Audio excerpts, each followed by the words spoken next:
The Champions League is coming back to our screens. Gab Marcotti is joining me as we finally know how the groups are looking after the UEFA Champions League draw. Gab, it is Group G where it's at. Juventus, Barcelona, Cristiano Ronaldo up against Lionel Messi in the group stages. I believe they said for the first time. So this is where it's at, man, isn't it? I mean, I think certainly in terms of hype, I mean, they're two tremendous stories, two clubs that have done business with each other, of course, this summer. But, these two men, Cristiano Ronaldo and Lionel Messi, have obviously driven the world football conversation for more than the past decade. And they're still, they may not be where they were, but they're still pretty darn close to the top. And I think as a football fan, every football fan out there, you don't want to miss a single minute because you don't know when it's going to end. May it last for a long, long time. But yeah, I think I completely agree. I think this is a standout. Massive standouts. And speaking of standouts, let's talk about Cristiano Ronaldo's old club, Manchester United. What a tough group that is looking like, Gab. I mean, they almost couldn't have asked for a tougher group with the likes of PSG and Leipzig right there. Yeah, the gods of football not very kind to Ole Gunnar Solskjaer there. Obviously, Paris Saint-Germain finalists last season. It's still Neymar. It's still Mbappe. A bit of transition this year. We'll see what happened the last few days before the window closes. And, of course, that applies both to PSG and to Manchester United as well. But Leipzig, I mean, last season, Julian Nagelsmann, gave everybody fits. This season, he's lost Timo Werner, sure, but he's got the only living sore loss in captivity to lead the line up front, and they have more experience. And I wouldn't discount Istanbul Basaksehir here either. That can be a tough place to go. They have grown tremendously in the last couple of seasons in the Turkish Super League as well. So I think this group is perhaps the toughest group. Definitely speaking. Speaking of a fun group now, Manchester United's bitter rivals, Liverpool. We know the one-time champions as well in our recent memories. Group D, they've got Ajax, Atalanta, and Midtjylland. What are you expecting from that group? Could Liverpool get some competition there? I think they'll get some competition. I mean, I think Liverpool are clearly favorites to go through, but this is kind of like the football lovers, purists, high press entertainment. This is the fun group. I mean, obviously, Jurgen Klopp needs no introduction. I don't think Atalanta need any introduction after the season that they've had last year and in previous years as well. They've played 2 games this season, already scored 8 goals. Ajax, maybe not as swashbuckling as they were 2 years ago, but hey, a lot of the pieces are still in place, and they're super excited about some of their new signings as well. And I'd chuck in Midtjylland as well. I mean, first timers here, but and followers of the championship will know this. This is the team that's owned by the guy who owns Brentford as well.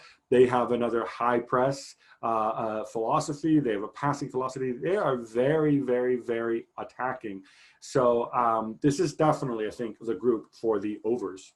Well, no doubt that Barcelona will have their hands filled with Juventus. So let's look at their rivals, Real Madrid, because they're in Group B. And Gab, we're talking about groups that probably get us excited. This is the one that really caught my eye. Real Madrid, Shakhtar Donetsk, Inter Milan, and Borussia Mönchengladbach. I find that could be an interesting group. How do you see it?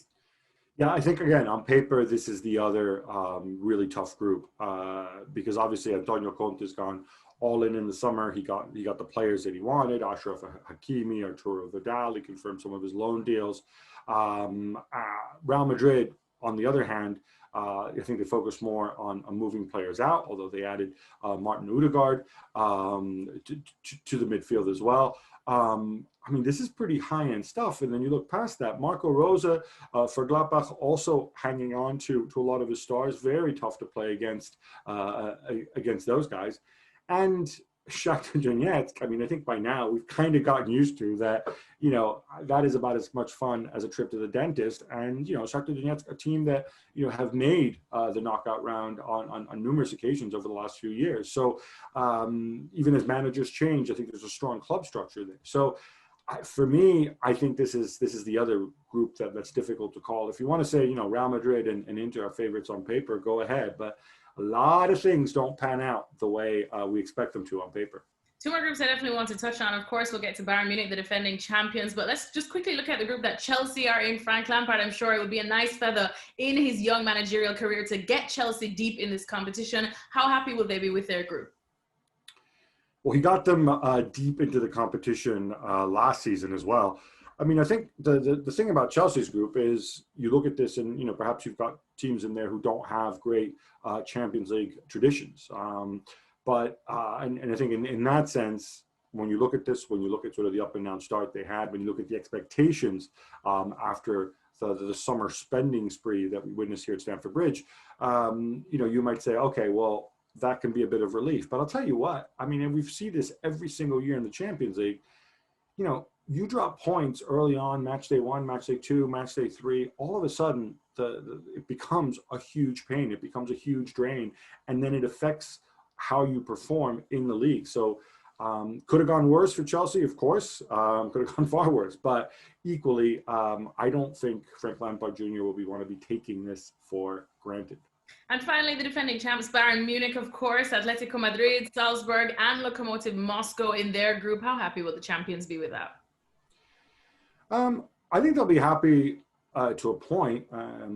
I think we've seen early on, though, as we saw in the Super Cup, as Hansi Flick alluded to as well, they don't have the greatest depth in the world for what is going to be a really, really, intense, congested season. And, when you look at this, Salzburg, we saw it last season, didn't we? With when they were in Liverpool's group. This is a team that can go and they'll just attack you. They'll make life difficult for you. They'll spring surprises. They'll be very draining to play against. I don't think, again, on paper, it is obviously a more straightforward draw. They are the defending champions. That is to be understood. But equally, again, I think this is something where they can be made to sweat a little bit. And finally, I guess before we wrap, I know it's super, super early, but too early to ask you if you have a favorite? Alexis, the transfer window doesn't even shut until Monday. I think a lot of things can change. A lot of things can evolve. Maybe Jadon Sancho will land at Old Trafford. You'll like that. And all of a sudden, yeah, exactly. So, no, look, I mean, realistically, we expect it to be, look at who's won it in recent years.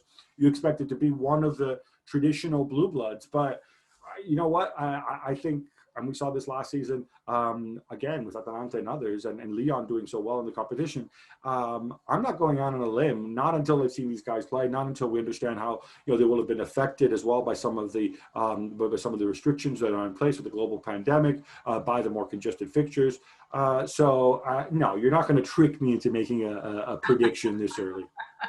Fair enough. We'll see if Jadon Sancho could go to Man United and play centre back, and that way we can hold off Kylian Mbappe.